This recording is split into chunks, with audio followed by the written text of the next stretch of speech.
Sahabat Oase Rohani Katolik yang terkasih, apa kabar? Semoga semua dalam keadaan sehat, bahagia, damai sejahtera dalam kasih Tuhan kita Yesus Kristus. Memandang wajah diri untuk berpatut, pesiar gembira keliling kota. Janganlah ragu dan takut, Tuhan yang menopang hidup kita. Senang sekali saya Margaret Indriana dapat kembali menemani sahabat dalam acara kita Oase Rohani Katolik. Hari ini adalah hari Minggu biasa ke-25. Tuhan bersabda, "Akulah penyelamat umat. Aku akan mendengarkan seruannya dalam segala kesulitan. Aku akan tetap menjadi Tuhannya sepanjang masa." Hadir bersama saya Romo Blasius Sumario SCY, akrab disapa Romo Sumario. Selamat datang Romo Sumario, apa kabar? Terima kasih Bu Margaret dan sahabat Oaseroni Katolik yang terkasih. Kabar baik, sehat selalu, dan juga penuh rahmat yang membahagiakan untuk kita semua. Amin, terima kasih Romo sudah berkenan bersama dengan kami. Baiklah sahabat, kita akan memulai acara Oase Rohani Katolik ini dengan doa pembuka yang akan dipimpin oleh Romo Sumario. Marilah kita menyiapkan hati kita dan kita berdoa bersama. Dalam nama Bapa dan Putra dan Roh Kudus. Amin. Amin. Allah Bapa yang Maha Pengasih, melalui putramu, Engkau selalu membela kaum yang lemah, miskin, dan menderita.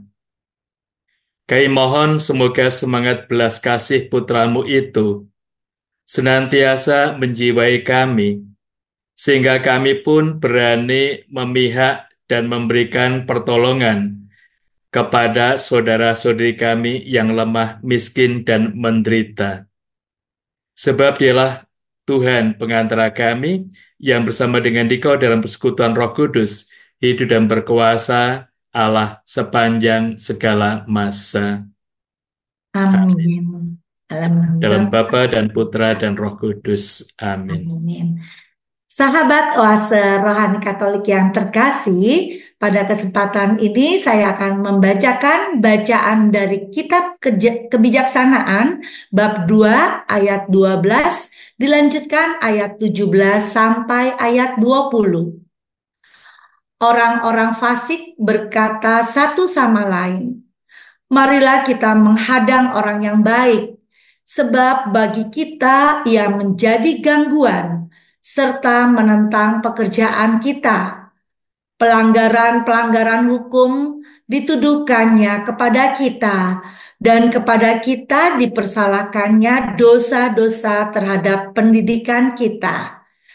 Cobalah kita lihat apakah perkataannya benar, dan ujilah apa yang terjadi waktu ia berpulang. Jika orang yang benar itu sungguh anak Allah, niscaya Allah akan menolong dia serta melepaskannya dari tangan para lawannya. Mari kita mencobainya dengan aniaya dan siksa, agar kita mengenal kelembutannya serta menguji kesabaran hatinya. Hendaklah kita menjatuhkan hukuman mati keji terhadapnya, sebab menurut katanya ia pasti mendapat pertolongan." Demikianlah sabda Tuhan. Syukur kepada Allah. Sahabat Oase Rohani Katolik yang terkasih, marilah kita tanggapi bacaan pertama dengan Mazmur tanggapan. Tuhanlah yang menopang aku. Tuhanlah yang menopang aku. Ya Allah, selamatkanlah aku karena namamu. Berilah keadilan kepadaku karena keperkasaanmu. Ya Allah, dengarkanlah doaku.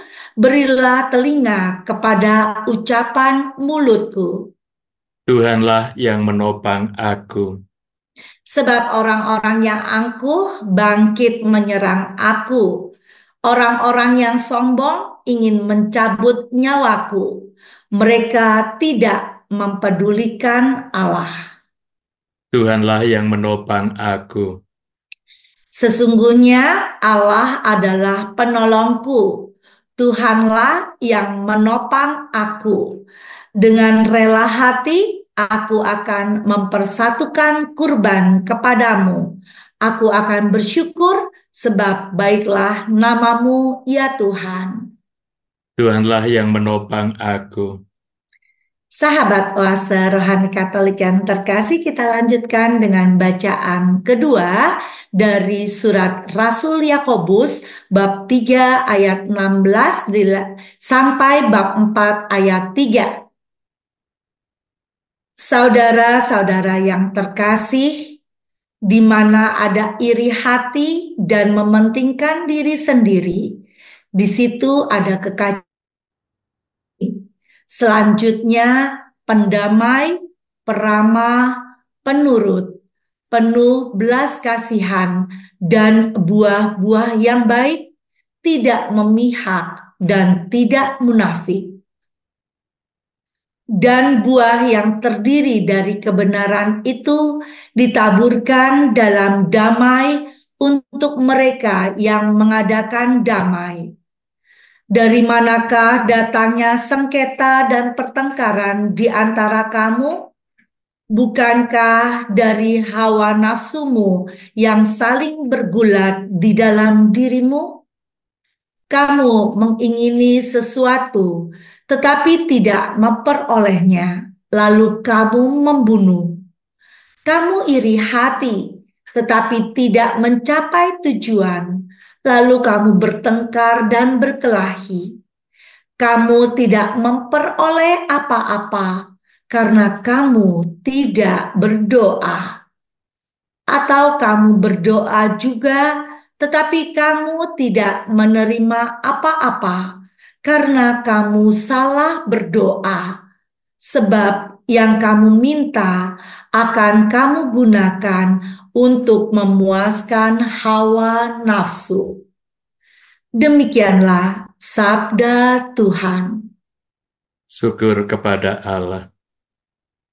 Sahabat Oase Rohani Katolik yang terkasih, marilah kita siapkan hati dan pikiran kita untuk mendengarkan firman Tuhan yang akan disampaikan oleh Romo Sumario. Tuhan bersamamu. Dan bersama rohmu. Allah telah memanggil kita sehingga boleh memperoleh kemuliaan Yesus Kristus Tuhan kita. Haleluya. Haleluya. Inilah Injil Yesus Kristus menurut Santo Markus. Dimuliakanlah Tuhan. Markus bab 9 ayat 30 sampai dengan 37. Setelah Yesus dimuliakan di atas gunung, ia dan murid-muridnya melintas di Galilea.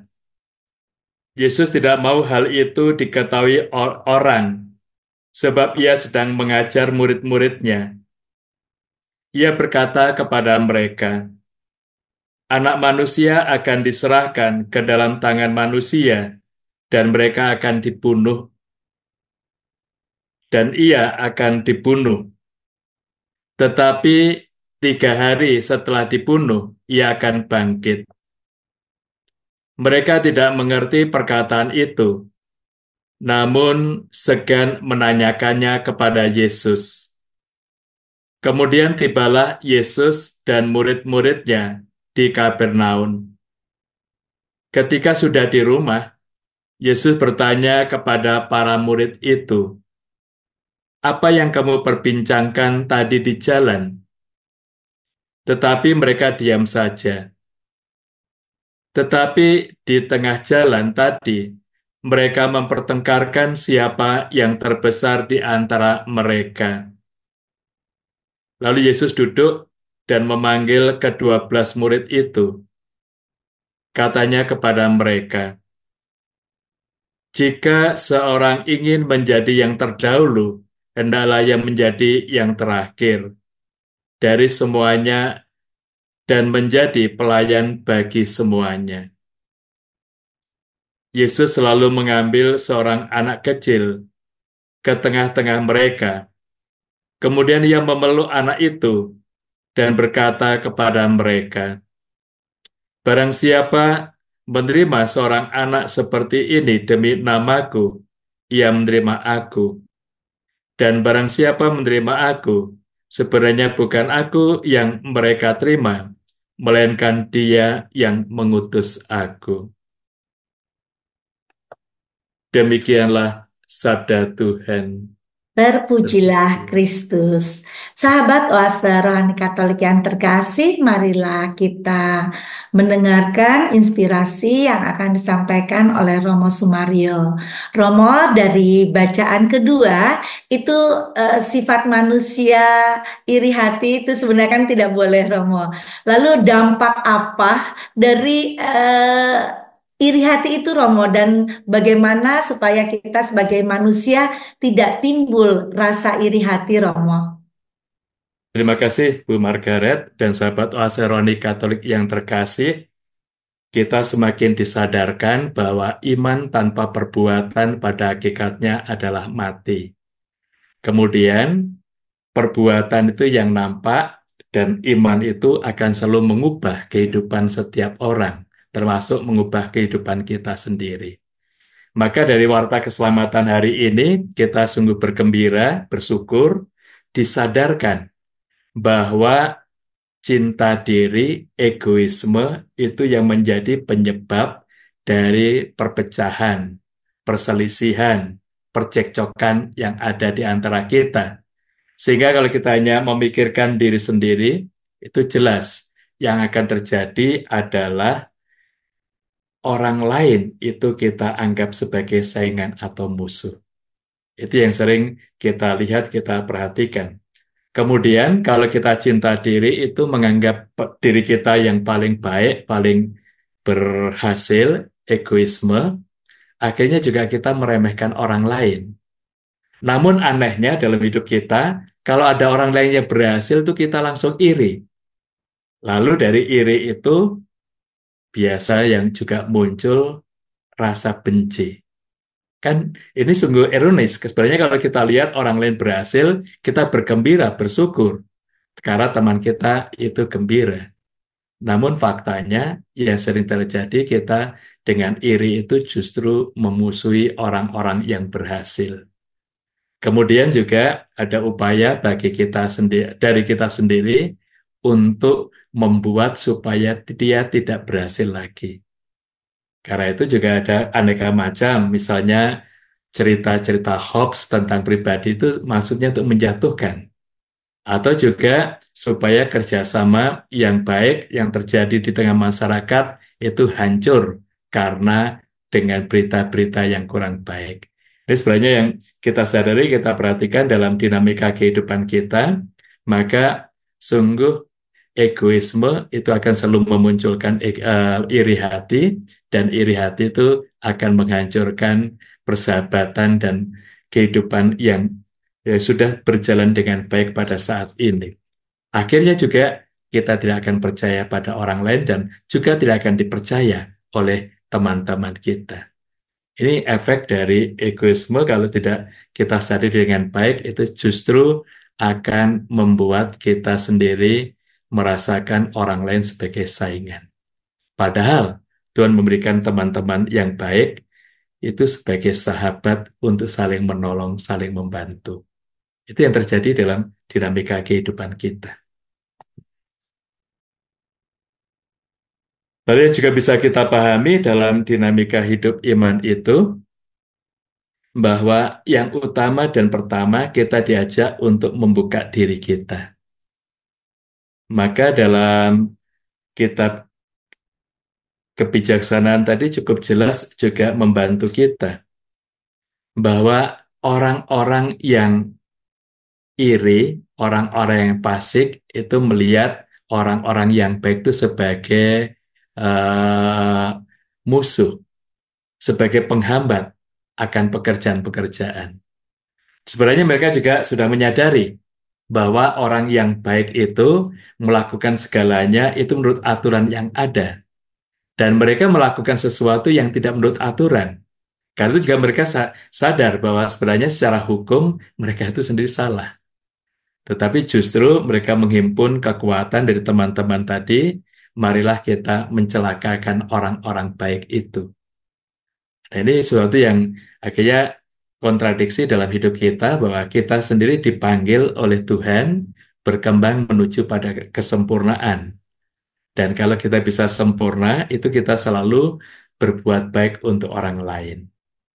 Nah, sementara kalau kita hanya memikirkan diri sendiri yang lebih utama, yang lebih baik, ternyata kita juga mengalami kesulitan berhadapan dengan orang-orang sekitar kita.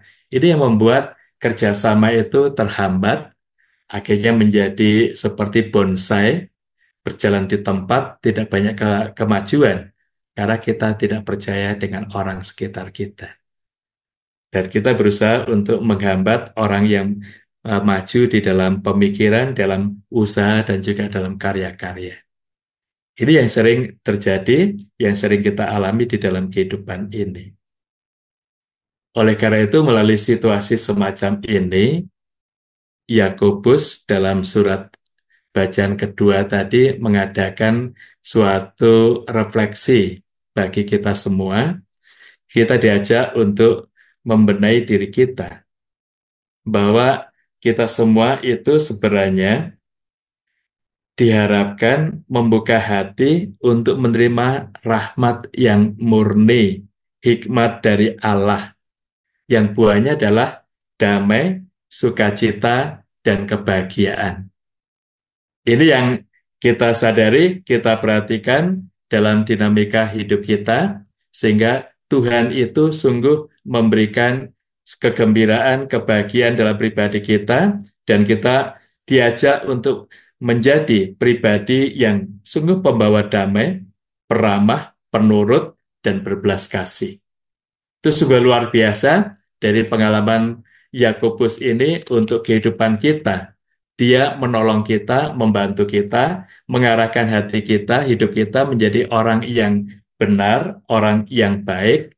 Dan salah satu ciri atau tandanya yaitu kita menjadi pribadi yang mempunyai hikmat, yang juga mempunyai kasih kepada orang-orang sekitar kita, dan selalu berbuat baik untuk orang-orang sekitar kita. Dan ini akan menolong kita untuk membantu di dalam kehidupan kita, rahmat, iman, dan kasih yang akan selalu menolong kita semua. Maka dengan demikian kita juga sadari bahwa buah iman dan kasih itu adalah sukacita, kebahagiaan yang akan kita kembangkan dalam kehidupan bersama. Baik, terima kasih Romo Sumaryo, semakin meneguhkan Margaret dan juga sahabat Oase Rohani Katolik dimanapun berada, bahwa iri hati itu muncul dari ego setiap insan, dan pada saat ego itu muncul, iri hati melihat orang lain sebagai saingan atau sebagai musuh. Padahal setiap orang itu sudah ditempatkan Tuhan pada posisinya masing-masing.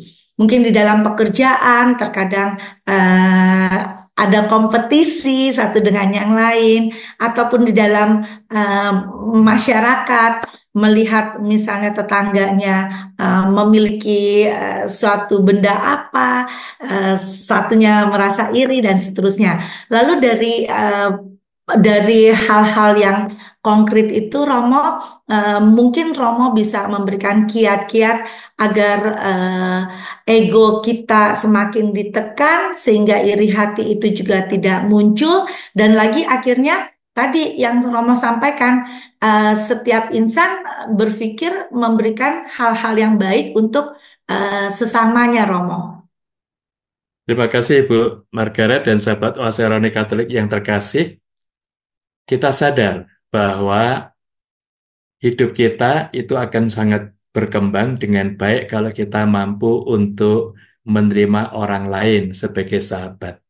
Karena Tuhan juga menciptakan kita sebagai makhluk sosial, yang berarti kita tidak mungkin hidup seorang diri. Dan kita juga tidak mungkin untuk memenuhi diri sendiri apa yang kita butuhkan. Semuanya itu pasti banyak partisipasi orang lain. Sebagai contoh, kita makan nasi saja. Sudah berapa banyak orang yang terlibat untuk menyediakan makanan ini?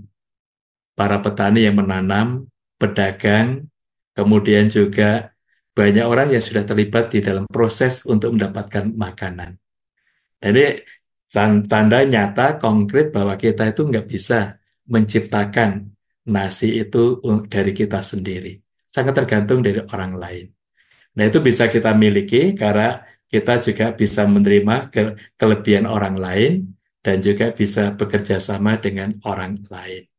Nah, kalau kita menyadari hal ini, kita bisa juga memahami sebenarnya kehebatan kita itu tidak ada artinya kalau tidak ada orang yang membimbing kita. Paling tidak orang tua kita yang paling berjasa menghadirkan, mendidik, membesarkan kita.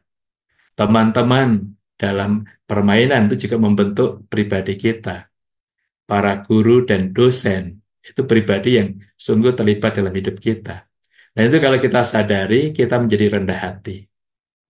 Nah, orang yang rendah hati itu mampu mengapresiasi kelebihan sesama, menerimanya, dan juga kita mampu untuk menerima kekurangan kerapuan pribadi. Nah, ini kalau kita bisa balance, menerima dan mengakomodasikan semuanya, itu justru kita akan berkembang dengan baik. Lalu egoisme, mementingkan diri sendiri, itu bisa kita rubah.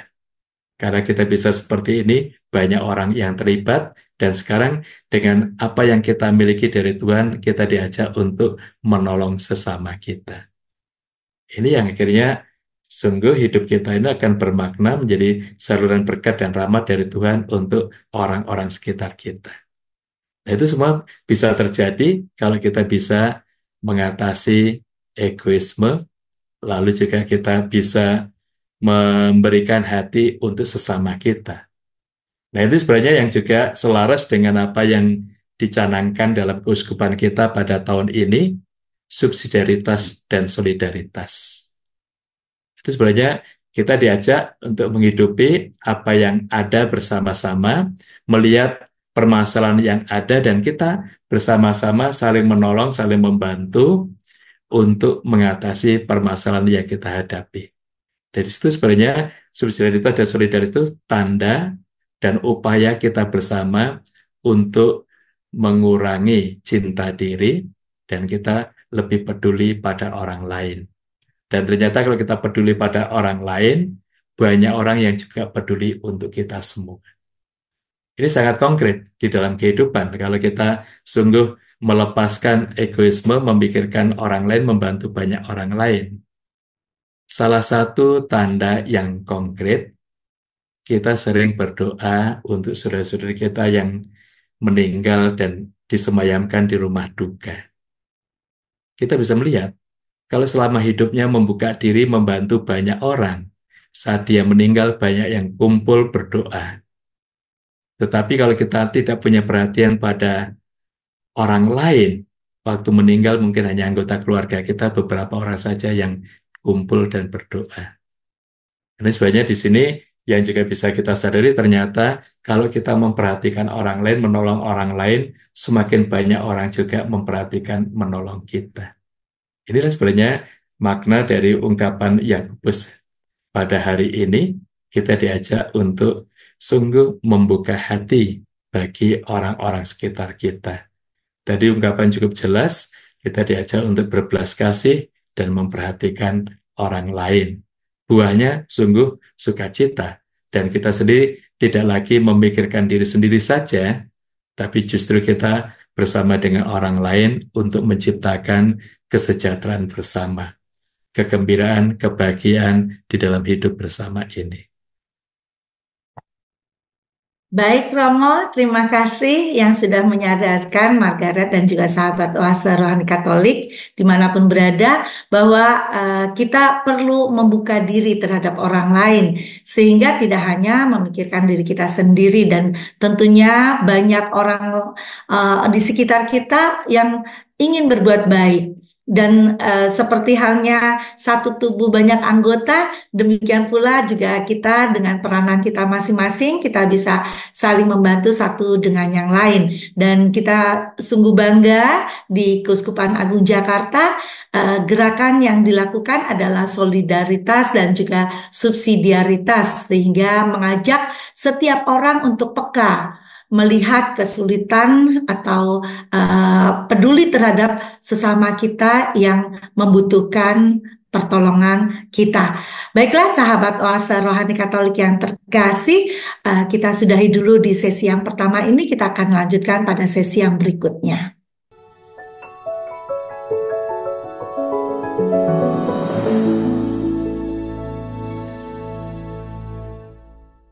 Kan, Bu?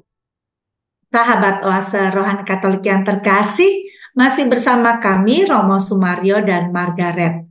Bagi Anda yang ingin menyampaikan pertanyaan, dapat mengirimkannya ke alamat email orkkaj2021@gmail.com atau melalui HP 0881 0251 33438. Baiklah sahabat Oase Rohani Katolik yang terkasih, kita akan lanjutkan pada sesi yang kedua ini. Romo Sumario, dari bacaan Injil pada hari ini, inspirasi apa yang ingin Romo sampaikan untuk Margaret dan juga sahabat Oase Rohani Katolik? Terima kasih Bu Margaret dan sahabat Oase Rohani Katolik yang terkasih. Mulai Injil hari ini kita sungguh kagum kepada Tuhan Yesus. Dia bukan hanya mewartakan sabda, tetapi dia juga pertama-tama memperbaharui pemikiran para murid, meluruskan yang tidak tepat, kemudian juga membentuk kepribadian mereka. Ini sungguh sangat luar biasa. Karena itu juga bagi kita membaca Injil, itu sebenarnya membaca hidup kita. Kemudian kita sendiri juga diajak untuk berproses membentuk diri kita, sehingga kita sendiri juga terkoreksi pengalaman-pengalaman kita, pandangan-pandangan kita. Dan pada bulan Kitab Suci Nasional ini, kita diingatkan kembali bahwa Allah itu sumber keadilan. Dan inilah juga akhirnya membentuk kita untuk mengarahkan pribadi kita, menghidupi dan juga memperjuangkan keadilan itu. Nah, dalam Injil hari ini sangat kentara. Yesus meluruskan pandangan para murid terutama untuk Mesias. Dalam pandangan yang muncul, Mesias itu seorang raja yang berkuasa, bisa berbuat apa saja untuk menyelamatkan umat manusia. Karena itu ketika mereka menerima rahmat istimewa, yaitu roti yang dibagikan oleh Yesus, yang dipergandakan itu mereka ingin mengangkat Yesus sebagai raja. Karena itu sebagai pandangan bahwa Yesus itu Mesias, raja yang bisa menyelamatkan. Tapi Yesus tidak mau untuk masuk ke sana. Karena itu kita bisa melihat dalam dinamika Injil Markus ini pada bagian sebelumnya, Yesus menampakkan kemuliaannya kepada Yohanes, kemudian Petrus, dan Yakobus. Nah, setelah itu mereka diajak turun dari gunung. Nah, saat turun itu, Yesus menjelaskan bahwa pribadinya itu Mesias yang sungguh sebagai yang selalu diungkapkan oleh Yesus itu anak manusia, yaitu pribadi yang hadir di hadapan yang ilahi, membawa semua orang untuk mendapatkan keselamatan. Dan pribadi yang hadir ini juga menderita sengsara. Dan ini yang sering tidak bisa ditangkap oleh para murid, bahwa Yesus itu harus menderita sengsara. Tetapi Yesus membuka pandangan mereka ini, bahwa memang kemuliaan yang dia miliki itu diperjuangkan dengan penderitaan yang akhirnya diwujudkan dalam peristiwa salib itu. Dia menderita sengsara, wafat, dan akhirnya bangkit dari alam maut. Ini yang kita sadari, kita perhatikan pandangan kita disadarkan bahwa Yesus itu memang Mesias, tetapi dia mau menderita untuk keselamatan kita. Nah, dalam konteks ini, akhirnya kita juga bisa melihat dinamika tadi, para muridnya ternyata itu berebut siapa yang paling besar di antara mereka. Siapa yang paling berkuasa.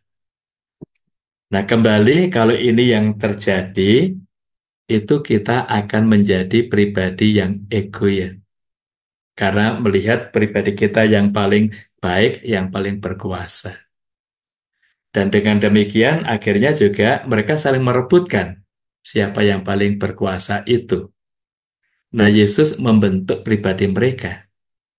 Mengikuti dia itu bukan mencari siapa yang paling besar di antara para murid itu, tetapi mengikuti dia itu menjadi pribadi yang rendah hati. Itu sebenarnya yang mau ditanamkan dalam konteks ini, pribadi yang rendah hati tadi diungkapkan dengan pengalaman seorang anak kecil. Lalu juga Yesus tegaskan, kalau kamu menjadi yang terbesar di antara kamu, baiklah kamu menjadi pelayan di antara semua. Justru kita melihat kadangkala meremehkan orang-orang yang bekerja sebagai pelayan.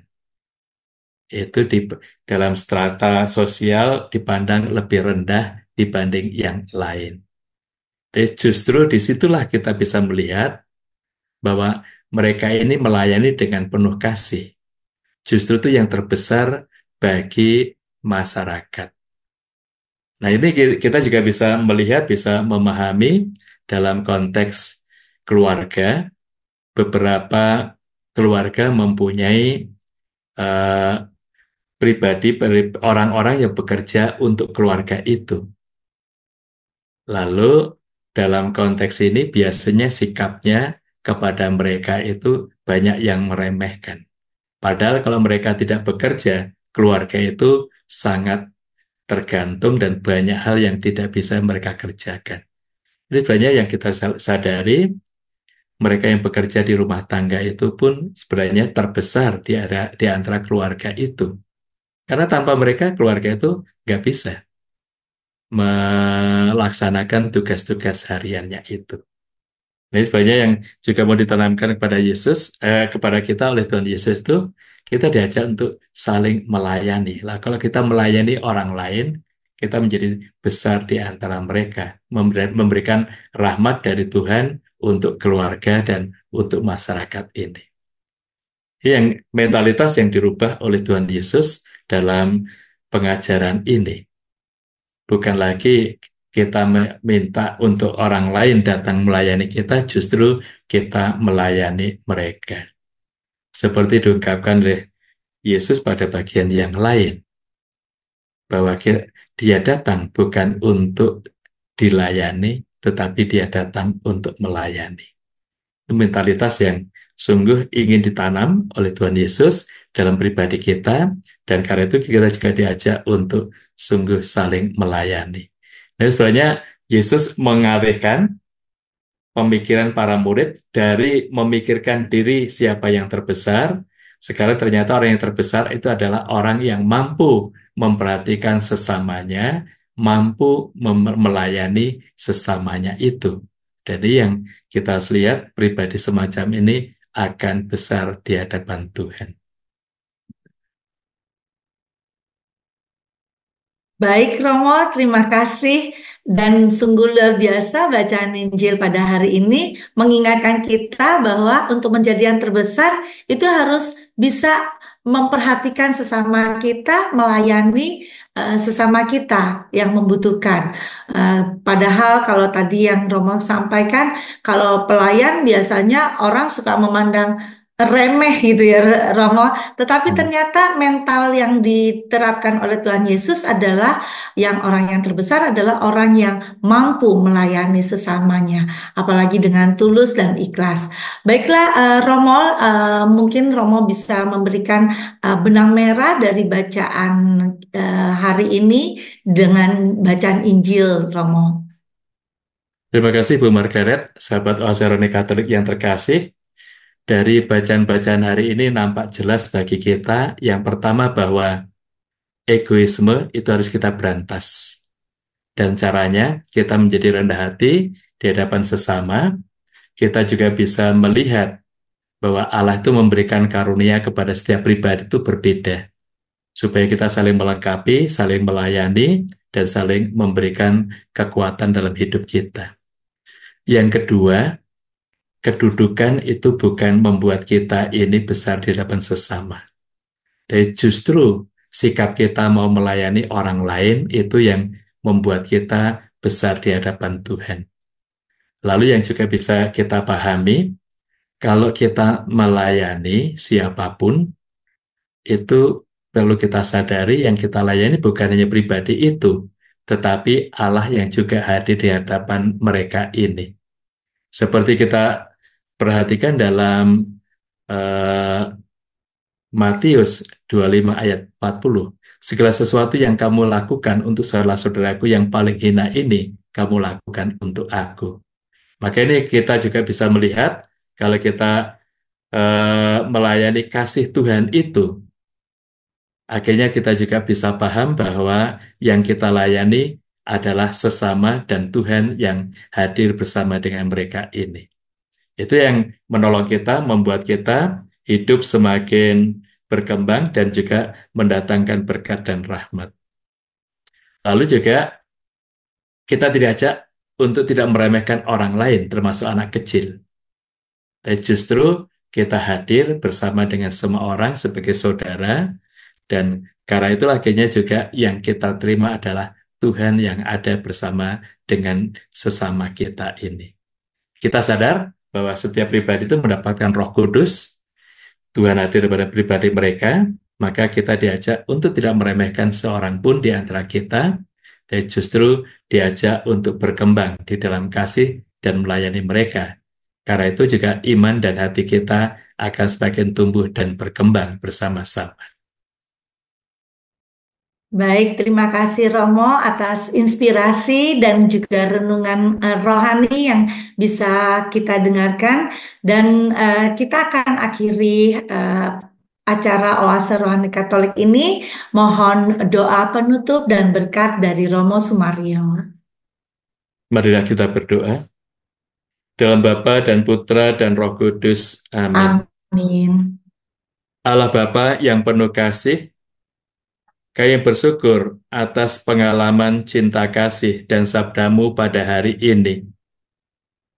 Ajarilah kami untuk semakin rendah hati di hadapan-Mu dan sesama, dan bimbinglah kami untuk mampu melayani sesama sebagaimana Engkau sendiri datang ke dunia ini, bukan untuk dilayani, melainkan untuk melayani. Bimbinglah kami untuk juga mampu bekerja sama dengan setiap orang. Dan akhirnya kami juga mampu menghadirkan kasih, kegembiraan, kebahagiaan, terutama untuk saudara-saudari kami yang mengalami kesulitan, yang kurang beruntung. Dengan demikian, semoga kelak kami Kau perkenankan untuk menikmati kebahagiaan abadi di surga. Demi Kristus Tuhan dan pengantara kami. Tuhan bersamamu, Dan bersama rohmu. hidup karya doa dan seluruh anggota keluarga kita selalu dipimpin oleh berkat Maha Kuasa, Bapa dan Putra dan Roh Kudus. Amin. Amin. Sahabat Oase Rohani Katolik yang terkasih, semoga apa yang sudah disampaikan pada hari ini dapat berguna dalam kehidupan kita sehari-hari. Terima kasih kepada Romo Sumario atas inspirasi yang begitu menguatkan kita semua.